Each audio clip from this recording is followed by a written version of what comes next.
नमस्कार, मैं हूं कोमल और आप देख रहे हैं इनसाइडर लाइव। इस वीडियो में हम आपको बताएंगे आज की उन बड़ी खबरों के बारे में जो आपके लिए जानना जरूरी है।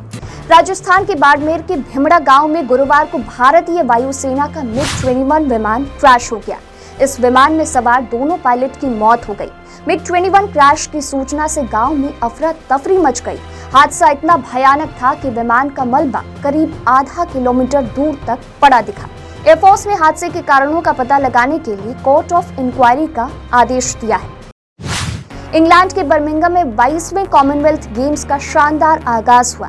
तीसरी बार इन खेलों की मेजबानी इंग्लैंड कर रहा है। खेलों के इस महाकुंभ में 72 देशों के 5000 से ज्यादा एथलीट हिस्सा ले रहे हैं। भारत के 213 खिलाड़ी 16 खेलों में शिरकत करेंगे। राष्ट्रपति द्रौपदी मुर्मू और प्रधानमंत्री नरेंद्र मोदी ने भारतीय टीम को शुभकामनाएं दी। ओपनिंग सेरेमनी में भारतीय दल की अगुवाई PV सिंधु और हॉकी टीम के कप्तान मनप्रीत सिंह ने की। भारी हंगामे के चलते शुक्रवार को संसद के दोनों सदनों को 1 अगस्त के लिए स्थगित कर दिया गया। दोनों सदनों में थोड़ी देर भी चर्चा नहीं हुई। जैसे ही दिन की कार्यवाही शुरू हुई, विपक्षी सांसद हंगामा करने लगे। इसके चलते राज्यसभा और लोकसभा को पहले दोपहर 12 बजे तक स्थगित किया गया। जैसे ही दोबारा कार्यवाही शुरू हुई, फिर से हंगामा शुरू हो गया, जिसके बाद दोनों सदनों की कार्यवाही को सोमवार तक के लिए स्थगित कर दिया गया। वहीं लोकसभा में राष्ट्रपति द्रौपदी मुर्मू के संदर्भ में कांग्रेस नेता अधीर रंजन चौधरी की टिप्पणी को लेकर उठा विवाद थम नहीं रहा है। इस मुद्दे पर सत्ता पक्ष और कांग्रेस सांसदों के परस्पर आरोप प्रत्यारोप और हंगामे के कारण शुक्रवार को लोकसभा की कार्यवाही एक बार के स्थगित के बाद दिन भर के लिए स्थगित कर दी गई। देश की राष्ट्रपति द्रौपदी मुर्मू को राष्ट्रपत्नी कहे जाने के बाद केंद्र में सत्तारूढ़ बीजेपी और विपक्षी दल कांग्रेस के बीच विवाद बढ़ता ही जा रहा है। उधर राष्ट्रपति महिला आयोग ने कांग्रेस नेता अधीर रंजन चौधरी के खिलाफ नोटिस जारी किया है। देश की राष्ट्रपति द्रौपदी मुर्मू को राष्ट्रपत्नी कहे जाने के बाद केंद्र में सत्तारूढ़ बीजेपी और विपक्षी दल कांग्रेस के बीच विवाद बढ़ता ही जा रहा है। उधर राष्ट्रीय महिला आयोग ने कांग्रेस नेता अधीर रंजन चौधरी के खिलाफ नोटिस जारी किया है। आयोग ने व्यक्तिगत रूप से आयोग में पेश होने और राष्ट्रपति द्रौपदी मुर्मू को राष्ट्रपत्नी कहने के लिए लिखित में स्पष्टीकरण देने का निर्देश दिया है। राष्ट्रपति द्रौपदी मुर्मू को लेकर कांग्रेस नेता अधीर रंजन चौधरी की ओर से की गई अशोभनीय टिप्पणी का मामला तूल पकड़ता नजर आ रहा है। केंद्रीय मंत्री स्मृति ईरानी शुक्रवार सुबह से ही राष्ट्रपति भवन पहुंच गईं। यहां केंद्रीय राज्य मंत्री डॉक्टर महेंद्र मुंजपारा और जॉन बारला उनके साथ मौजूद रहे। मीडिया रिपोर्ट्स के मुताबिक मुर्मू और स्मृति ईरानी की मुलाकात के कुछ ही देर बाद केंद्रीय गृह मंत्री अमित शाह भी राष्ट्रपति से मिलने पहुंचे। कांग्रेस अध्यक्ष सोनिया गांधी के साथ हुई नोक-झोंक को लेकर लोकसभा में विपक्ष के नेता अधीर रंजन चौधरी ने स्पीकर ओम बिरला को चिट्ठी लिखी। सोनिया गांधी को घेर कर नारेबाजी करने वाले बीजेपी सांसदों के खिलाफ कार्रवाई की मांग की।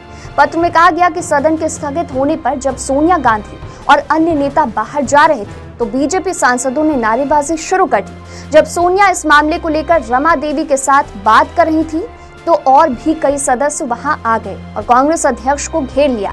इस दौरान उन्होंने सोनिया गांधी के साथ दुर्व्यवहार किया। अधीर रंजन ने मांग की कि कांग्रेस अध्यक्ष से दुर्व्यवहार करने वाले सांसदों पर कार्रवाई की जाए।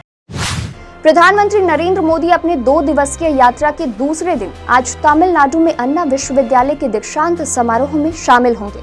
इसके बाद शाम को अपने गृह राज्य गुजरात पहुंचेंगे। पीएम मोदी शाम करीब 4 बजे गुजरात के गांधीनगर के Gujarat international finance tech city में देश के पहले अंतर्राष्ट्रीय बुलियन एक्सचेंज की शुरुआत करेंगे। वो इस दौरान अंतर्राष्ट्रीय वित्तीय सेवा केंद्र प्राधिकरण के मुख्यालय भवन की आधारशिला भी रखेंगे। पश्चिम बंगाल की मुख्यमंत्री ममता बनर्जी ने शिक्षक भर्ती घोटाले में गिरफ्तार पार्थ चैटर्जी को मंत्री पद से हटा दिया। गिरफ्तारी के 5 दिन बाद ममता ने पार्थ के खिलाफ ये एक्शन लिया है। 18 घंटे तक चली रेड में ईडी ने पार्थ की करीबी अर्पिता के दूसरे घर से करीब 30 करोड़ रुपए कैश और 5 किलो सोना जब्त किया है। अर्पिता ने जांच एजेंसी को बताया कि ये सारे रुपए पार्थ चैटर्जी के हैं। पार्थ को पार्टी के सभी पदों से हटा दिया गया है। पश्चिम बंगाल शिक्षक भर्ती स्कैम में ईडी की जांच का सामना कर रही पार्थ चैटर्जी की करीबी अर्पिता मुखर्जी की शुक्रवार को तबीयत बिगड़ गई। वो अस्पताल में अचानक जमीन पर गिर गईं। इसके बाद उन्हें मेडिकल चेकअप के लिए ले जाया गया। गौरतलब है कि अर्पिता के घर छापेमारी में अब तक 49 करोड़ रुपए बरामद किए जा चुके हैं। उत्तर प्रदेश के मुख्यमंत्री योगी आदित्यनाथ के कार्यालय की एक ट्वीट ने कासगंज जिले में तूफान खड़ा कर दिया है। सीएम के ट्वीट पर स्थानीय निवासी अब आंदोलन की धमकी दे रहे हैं। हाजीपुर पहुंचे केंद्रीय मंत्री पशुपति कुमार पारस ने अपने भतीजे पर जबरदस्त हमला बोला है। उन्होंने अपने भतीजे चिराग पासवान पर गंभीर आरोप लगाते हुए कहा कि दल तो टूटा ही है, दिल भी टूट गया, और जब दिल टूटता है तो फिर नहीं जुड़ता है।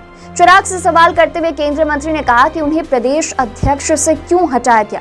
अपना दर्द बताते हुए उन्होंने कहा कि रामविलास पासवान के जीते जी कभी तीनों भाइयों में कोई मतभेद नहीं हुआ, लेकिन उनके नहीं रहने पर भतीजे ने दिल तोड़ दिया। पासवान जी हमारे बड़े भाई थे, पूरे बिहार की जनता जानती है, आप लोग भी जानते हैं। हमारे तीनों भाई में कितनी मित्रता थी। 70 वर्ष मेरा उम्र हुआ है। 70 वर्ष की उम्र में आज तक हमारे तीनों भाई में कभी न मनभेद हुआ, न मतभेद हुआ, न कुछ नहीं हुआ। जब तक पासवान जी जीवित रहे, जब तक रामविलास पासवान जीवित रहे, तीनों भाई खुशहाल उदाहरण है। और आज क्या कारण है कि बड़े भैया नहीं हैं, छोटे भैया नहीं हैं, उसको अकेले समझ करके आउट कर दिया। हम क्या चोर थे कि डकैत थे कि बेईमान है, क्या को प्रदेश अध्यक्ष क्यों हटाए? तो दल तो टूटा ही, दल टूटा तो दल टूट सकता है, लेकिन दिल टूटने के बाद दिल नहीं जुड़ता है। ये जान लीजिए, हमारा परिवार टूट गया, दल टूट गया, दिल टूट गया। और इतना ही नहीं हुआ कि पासवान जी की जितनी संपत्ति थी, संपत्ति का बंदरबाट हो गया।